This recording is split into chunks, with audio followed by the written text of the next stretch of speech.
तो welcome back. तो आइए हम स्टार्ट करते हैं एक्सरसाइज 11B के क्वेश्चन नंबर 5 का पार्ट नंबर सी। उसकी फिगर सामने बनी हुई है और इसमें बेसिकली हमने अननोन फाइंड करके दिखाने हैं। ये ई डिग्री एफ डिग्री जो है बेसिकली ये अननोन है, ये हमने फाइंड करके दिखाने हैं। तो ये बेसिकली एक रोम्बस है, ठीक है। और रोम्बस के मुतालिक मैं इसके लास्ट 2 पार्ट्स में बता चुका हूँ सारी चीज़ें डिटेल में, तो वो आप लोग देख लें। तो यहाँ पे भी हम रोम्बस की प्रॉपर्टी यूज़ करेंगे और इसको सॉल्व करेंगे। तो बुक में खुद से ही बताया हुआ है कि ये रोम्बस है, तो आप लोगों ने परेशान नहीं होना कि आपको पहचाननी पड़ेगी। बुक में मेंशन है कि ये फिगर रोम्बस है, तो अननोन आपने फाइंड करके दिखाने हैं। तो देखें, सबसे पहले मैं जो स्टार्ट करने लगा हूँ वो स्टार्ट करने लगा हूँ इस ई को फाइंड करने से। तो ई को मैं जिस कंसेप्ट से फाइंड करूँगा उसको बोलते हैं ट्रांसवर्सल। और वो मैं बहुत बार बता चुका हूँ कि अगर आपके पास 2 पैरेलल लाइन को, ठीक है, कोई भी एक स्ट्रेट लाइन कट करती है तो वो जो स्ट्रेट लाइन होती है उसको हम बोलते हैं ट्रांसवर्सल, ठीक है। और ये ट्रांसवर्सल कुछ एंगल्स बनाती है, जैसे यहाँ पे कुछ एंगल बनेगा, एक यहाँ पे बनेगा, इस तरह यहाँ पे और बहुत से एंगल्स बनते हैं। उन एंगल्स को हम पेयर वाइज आपस में इक्वल कहते हैं और रखते हैं, और उनके नाम होते हैं अल्टरनेट इंटीरियर, एक्सटीरियर और वर्टिकल कॉरस्पॉन्डिंग। ये सब चीज़ें इसके अंदर होती हैं।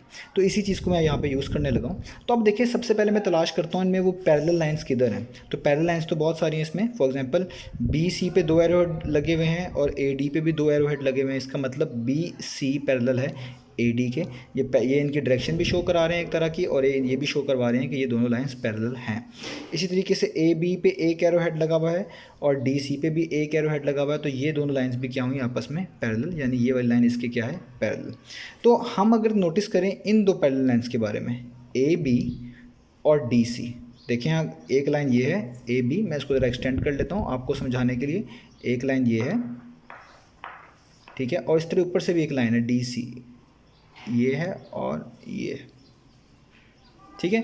तो इसको हमें एक ऐसी लाइन चाहिए जो इस ए बी पैरेलल लाइन को और इस डी सी पैरेलल लाइन को कट कर रही हो, टच कर रही हो।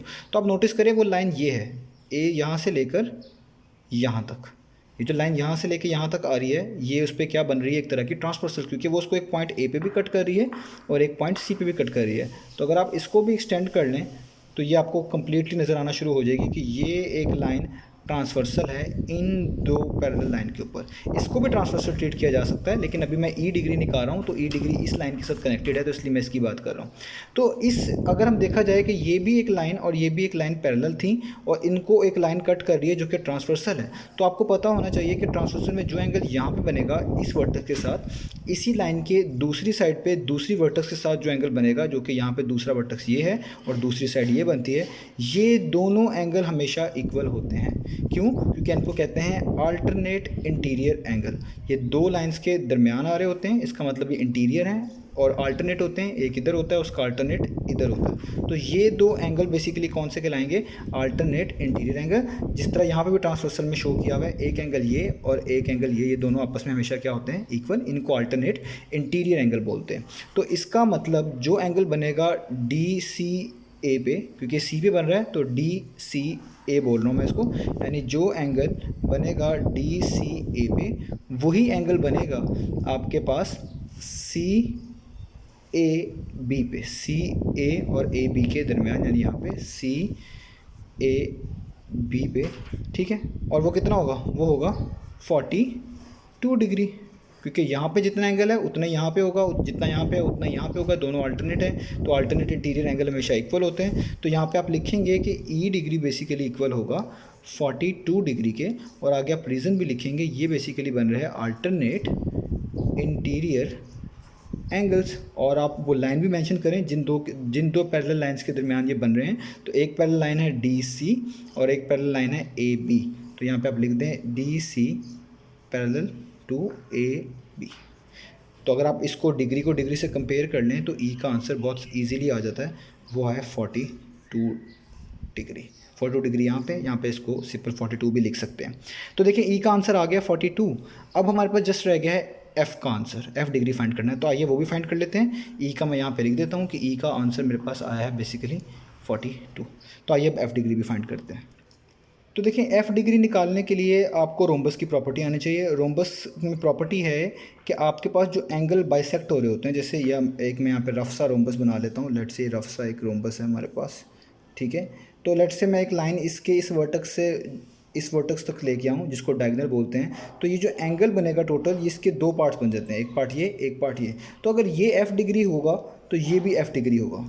तो इसको कहते हैं कि डायगनल्स जो हैं बाइसेक्ट कर रहे हैं इंटीरियर एंगल को। ये जो इंटीरियर एंगल था, इनसाइड था, इसको बाइसेक्ट कर रहे हैं, दो हिस्सों में डिवाइड कर रहे हैं। तो रोम्बस के अंदर इंटीरियर एंगल्स जो हैं बाइसेक्ट होते हैं डायगनल से, यानी जितना एंगल यहाँ पे होगा उतना ही एंगल यहाँ पे होगा। तो यही प्रॉपर्टी अगर आप यहाँ पे देखें, क्योंकि ये भी एक रोम्बस है, तो इसमें जितना एंगल यहाँ पे बन रहा है ना ए डी बी पे, उतना ही एंगल यहाँ पे बनेगा सी डी बी पे, यानी सी डी और बी के दरमियान यहाँ पे। तो इस चीज़ को मैं ऐसे भी लिख सकता हूँ, क्योंकि मैं अब एक ट्राइंगल को यूज़ करने वाला हूँ जो कि ए सी डी है। तो मैं इसको ऐसे भी लिख सकता हूँ कि जितना एंगल बनेगा ए डी ई पे, मैं यहाँ पे लिखता हूँ जितना एंगल बनेगा ए डी ई पे, क्योंकि मैं ट्राइंगल तक बात कर रहा हूँ, यहाँ तक बात ही कर रहा हूँ। और जितना एंगल बनेगा सी डी ई पे, जितना एंगल बनेगा सी डी ई पे, ये दोनों क्या होंगे, इक्वल होने वाले हैं। क्यों इक्वल होने वाले हैं, यहाँ पे मैं लिख दूंगा, क्योंकि इन रोम्बस, क्योंकि रोम्बस में डायगोनल्स बाइसेक्ट इंटीरियर एंगल्स। ये जो है इंटीरियर एंगल्स को बाइसेक्ट करते हैं। बाइसेक्ट का मतलब होता है इक्वल पार्ट्स में डिवाइड करना। तो अगर एक पार्ट एफ है तो दूसरा पार्ट भी क्या होगा, एफ ही होगा। इसका मतलब ये भी कितना होगा, एफ ही होगा। ठीक हो गया, ये दोनों एंगल हो गए सेम। अब ये दो एंगल सेम हो गए। यहाँ पे ई है, ई आपको पहले से पता है 42। अब रह गया ये वाला एंगल, तो यहाँ पे भी वही सेम प्रॉपर्टी यूज़ की जाएगी जो यहाँ पे यूज़ करी है, क्योंकि ये भी एक डायगोनल है और ये भी बाइसेक्ट कर रहा है। और वैसे भी आप नोटिस करें, मैंने आपको बताया हुआ है, जब भी दो साइड सेम हों तो उनका जो बेस एंगल होता है वो भी सेम होता है। तो ये वाली साइड और ये वाली साइड इक्वल है, क्योंकि रोम्बस में सारी लेंथ इक्वल होती हैं। तो ये वाली साइड, ये वाला एंगल और ये वाला एंगल भी क्या होना चाहिए, बेस एंगल। तो ये दोनों भी क्या होने चाहिए, इक्वल, क्योंकि सेम साइड से जो मिलने वाले एंगल हैं वो भी इक्वल होते हैं इस केस के अंदर। ठीक है, और ये इस ट्राइंगल को आइसोसेलेस ट्राइंगल भी बोल सकते हैं, जिसमें दो साइड सेम होती हैं और उन्हीं दो साइड से मिलने वाले बेस एंगल भी क्या होते हैं, सेम। इसका मतलब अगर ये ई डिग्री है तो ये भी कितना होगा, ई डिग्री। इसको आप लिख भी सकते हैं कि डी ए ई और डी सी ई ये भी क्या होंगे, इक्वल। मैं यहाँ पे लिख भी देता हूँ, तो यहाँ पे मैं लिख देता हूँ कि जो एंगल बन रहा है बेसिकली डी ए ई पे, वो भी होगा इक्वल बेसिकली डी सी और ई पे। ठीक है, वैसे तो ऑब्वियस ही है। ठीक है, क्योंकि ये क्या है, एक रोम्बस है और रोम्बस के अंदर जो साइड्स होती हैं वो ए डी वाली, ये वाली लाइन जो है ए डी और डी सी, ये क्या होती हैं, इक्वल होती हैं। मैं यहाँ पे लिख देता हूँ इन रोम्बस। तो जब ये साइड्स इक्वल हुई तो एंगल भी क्या होगा, इक्वल होगा। ठीक है, आप पहले ये वाली प्रॉपर्टी लिख लें और उसके बाद ये वाली लिख लें, वो ज़्यादा सेंस जो है ना कन्वे करेगी। तो अब क्या हो गया, अब ये एंगल हो गया एफ और ये हो गया ई और ई। तो ये एक ट्राइंगल है, तो ट्राइंगल में टोटल एंगल्स का सम किसके इक्वल आना चाहिए, 180 के इक्वल आना चाहिए। तो मैं लिखूंगा एफ डिग्री प्लस ई डिग्री प्लस ई डिग्री।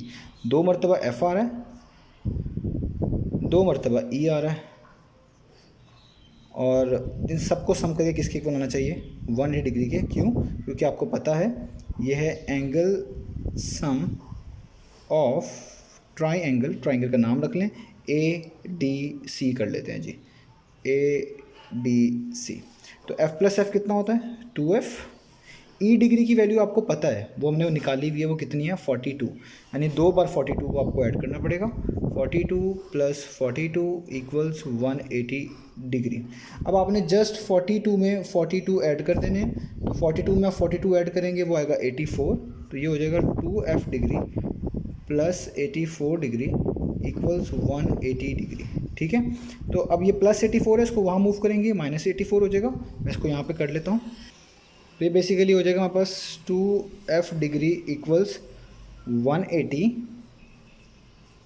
माइनस ये जो प्लस 84 है, ये यहाँ मूव करेंगे तो माइनस 84 हो जाएगा, ऐसे हो जाएगा। अब यानी आपने 180 में से माइनस करवा देने हैं 84, तो ये आता है 96। तो 2f डिग्री हो गया 96 डिग्री के। ये 2 मल्टीप्लाई हो रहा है, इक्वेशन के इस तरफ मूव करेंगे डिवाइड हो जाएगा, या दोनों तरफ 2 से डिवाइड कर दें तो भी मीनिंग सेम है। तो ये हो जाएगा 96 डिग्री डिवाइडेड बाय 2। तो 96 को जब आप 2 पे डिवाइड करेंगे तो ये आपके पास आएगा f डिग्री का आंसर 48 डिग्री। और डिग्री को डिग्री से कंपेयर कर लें तो आप f को लिख सकते हैं जस्ट 48। तो ये था वो वैल्यू जो हमने फाइंड करनी थी। तो देखिए हमने e भी फाइंड कर लिया और f भी फाइंड कर लिया। ये था इस क्वेश्चन नंबर 5 का पार्ट नंबर सी।